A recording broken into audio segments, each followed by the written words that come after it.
திருச்சிற்றம்பலம். தினம் ஒரு திருமந்திரம். திருச்சிற்றம்பலம். புடவை கிழிந்தது போயிற்று வாழ்க்கை அடைய பட்டார்களும் அன்பிலரானார். கொடையில்லை கோளில்லை கொண்டாட்டம் இல்லை நடையில்லை நாட்டில் இயங்குகின்றார்கட்கே. திருச்சிற்றம்பலம். புடைவை கிழிந்தது போயிற்று வாழ்க்கை என்று தொடங்கும் பாடலை இப்பொழுது காணப்போகிறோம். ஒருவருக்கு அவர் உடுத்தியிருக்கும் ஆடை கிழிந்த ஆடையாய் இருந்ததென்றால் என்ன ஆகும்? அவரது வாழ்க்கையும் கிழிந்தொழிந்ததே ஆம். ஏனென்றால் தம்மால் தமக்கு துணையென தெளியப்பட்டவரும் தம்மாட்டு அன்பிலாராகின்றனர். நாட்டில் நடைப்பிணமான அவர்க்கு எவரோடும் கொடுத்தல் கொள்ளல்கள் இல்லை.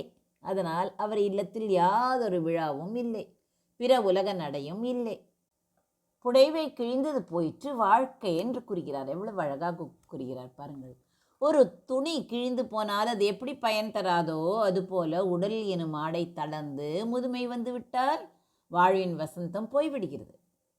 அடையப்பட்டார்களும் அன்பிலரானார். என் சுற்றம், என் உறவு என்று யாரையெல்லாம் நாம் கட்டி காத்தோமோ அந்த உறவினர்களே முதுமையில் நம் மீது அன்பு காட்டாமல் பாரமாக நினைக்கத் தொடங்குவார்கள். கொடையில்லை கோளில்லை கொண்டாட்டம் இல்லை. முதுமையில் பிறருக்கு கொடுக்கும் வலிமை, அதாவது கொடை இல்லை. பிறரை அதிகாரம் செய்யும் தகுதி கோள் இல்லை. வாழ்க்கையில் எந்த ஒரு உற்சாகமும், அதாவது கொண்டாட்டமும் இல்லை. நடை இல்லை நாட்டில் இயங்குகின்றார்கட்கே. உடலால் நடக்க முடியாமல் உலகத்தோடு ஒட்டி இயங்க முடியாமல் முடங்கி கிடப்பதே பலருடைய வாழ்க்கையாக ஆகிவிடுகிறது. செல்வம், இளமை, அதிகாரம் இருக்கும் வரைதான் உலகம் நம்மை போற்றும். உடல் தளர்ந்த முதுமையில் இவை அனைத்தும் நம்மை விட்டு போய்விடும் என்பதை திருமூலர் எச்சரிக்கிறார். இதன் தத்துவ பொருள்தான் என்ன? நாம் நம்முடைய உடல் மற்றும் உலக உறவுகள் மீது மிகுந்த பற்று வைத்திருக்கிறோம் அல்லவா? ஆனால் இந்த கூடு, இந்த உடல் சிதிலமடையும் போது, அதாவது அழிந்து விடும்போது அல்லது அது தளரும் போது நாம் யாரை நம்பினோமோ அவர்களே நமக்கு அந்நியமாகி விடுவார்கள். எனவே உடல் வலிமையாக இருக்கும்போது என்ன செய்ய வேண்டும்? நிலையற்ற உலகை நம்பாமல் நிலையான இறைவனை தேட வேண்டும் என்பதுதான் இதன் உட்பொருளாக இருக்கிறது. ஒரு ஊரில் பெரிய பதவியில் இருந்த அதிகாரி ஒருவர் இருந்தார். அவர் பதவியில் இருந்தபோது அவரை சுற்றி எப்போதும் ஒரு கூட்டம் இருக்கும். ஐயா ஐயா ஐயா ஐயா என்று உறவினர்களும் நண்பர்களும் அவரை புகழ்ந்து கொண்டே இருப்பார்கள். அவரும் நான் தான் எல்லாவற்றையும் சாதிக்கிறேன் என்ற ஆணவத்தில் இருந்தார். தர்மம் செய்வதையோ ஆன்மீக சிந்தனையோ அவர் பொருட்படுத்தவே இல்லை.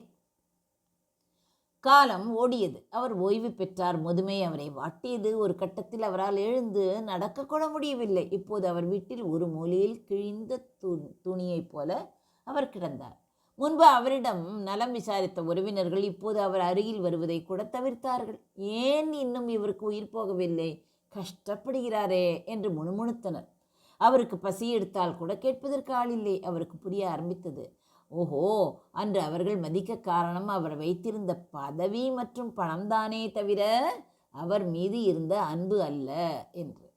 தன் இளமை காலத்தில் ஆத்ம பலத்தை வளர்க்காமல் வெறும் வெளி உலக உறவுகளை நம்பி ஏமாந்து விட்டோமே என்று அவர் வருந்தினார். கதை நீதிதான் என்ன? இளமை இருக்கும்போதே இறைவனை எண்ணுபவன் முதுமையின் தனிமையில் வாடவே மாட்டான். கிழிந்த புடைவையை போன்றது இந்த உடல். அதன் மேல் கொண்ட பற்று வீணாகும் என்ற கருத்தை தெரிவிக்கிறது. புடைவை கிழிந்தது போயிற்று வாழ்க்கை அடையப்பட்டார்களும் அன்பிலரானார். கொடையில்லை கோளில்லை கொண்டாட்டமில்லை நடையில்லை நாட்டில் இயங்குகின்றார்கட்கே. நன்றி, வணக்கம். உமா பாலசுப்ரமணியன்.